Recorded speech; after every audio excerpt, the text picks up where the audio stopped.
Channel को जरूर subscribe करें। आपका बहुत बहुत धन्यवाद। बहुत दिन पुरानी बात है। एक जंगल में एक लोमड़ी रहती थी।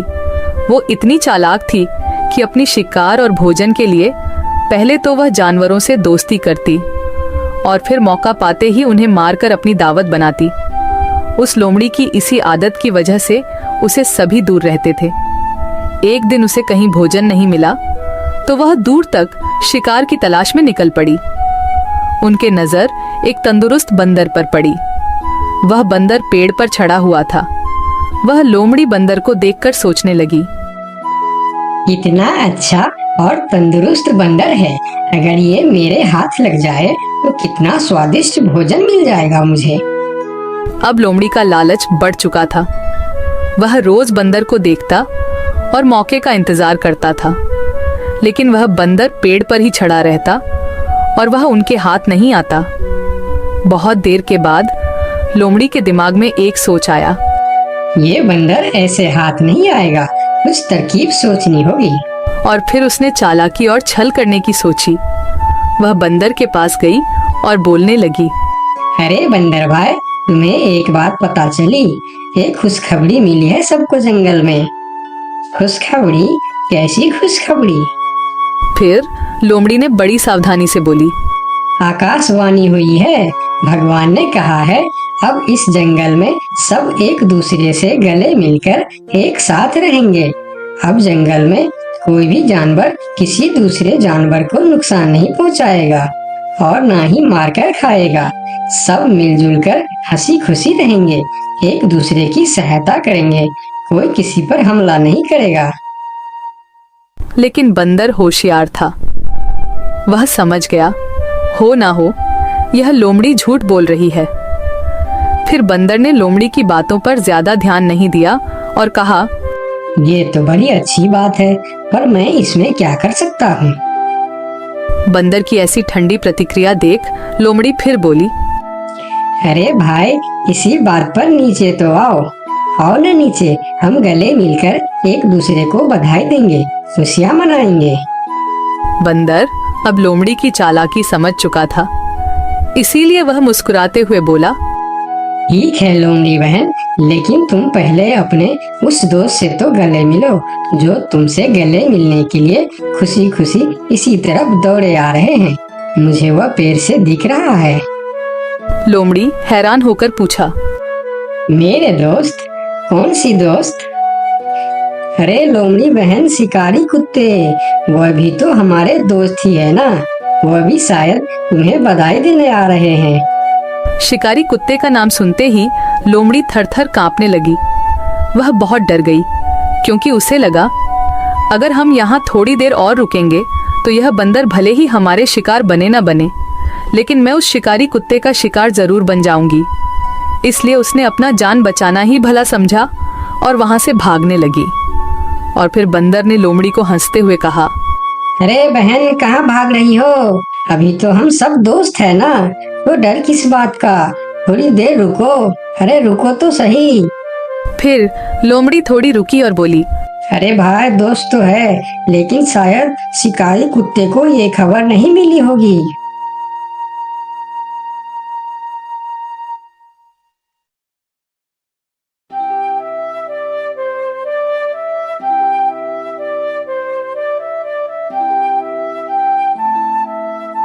एक समय की बात है, लक्ष्मीपुर के जंगल में बहुत से पशु पक्षी रहा करते थे। उसके बीच रंगीला नाम का एक बड़ा ही नेक हिरण भी रहता था। वह बहुत ही मेहनती, मिलनसार और परोपकारी था। वह अपने मन, कर्म और वचन से सबका ख्याल रखता था। किसी का स्वास्थ्य खराब होने पर वह हालचाल लेने के साथ साथ उसके उपचार की भी व्यवस्था करता था। वह जहाँ रहता था वहाँ अपने मेहनत से चारों तरफ हरियाली रहता था।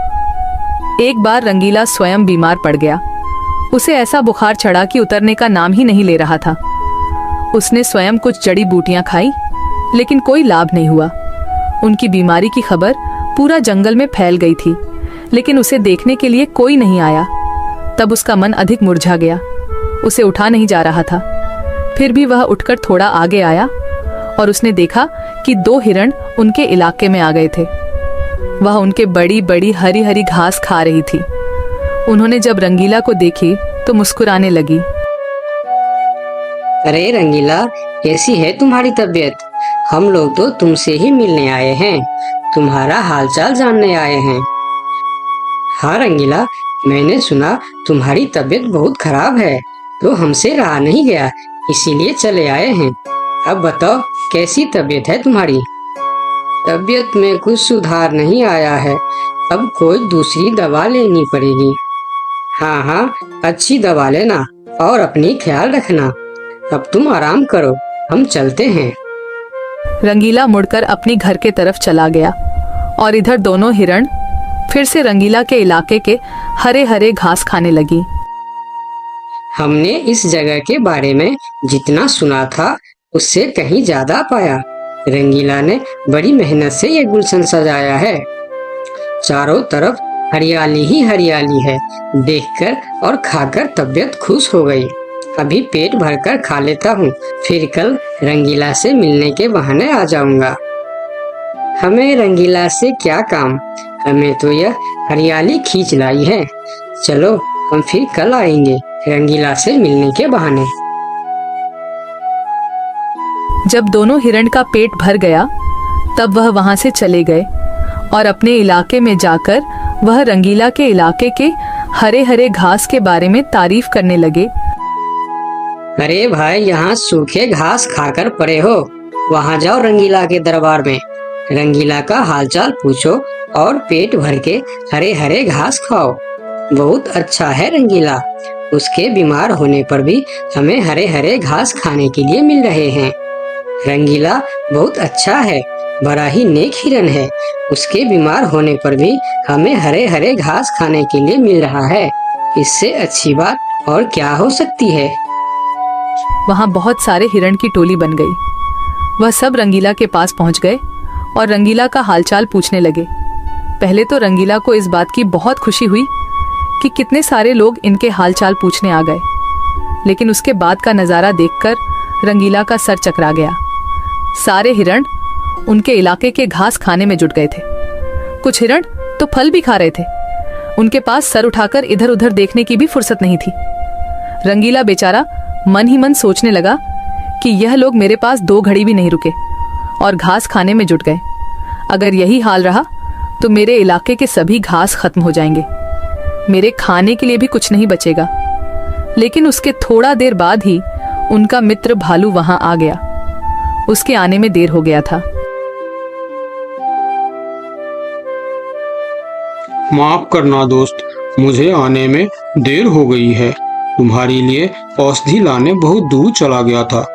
औषधि तो मिल गई, लेकिन आने में थोड़ी देर हो गई। ये जड़ी बूटी तुम जल्दी खा लो और जल्दी से ठीक हो जाओ मेरे दोस्त।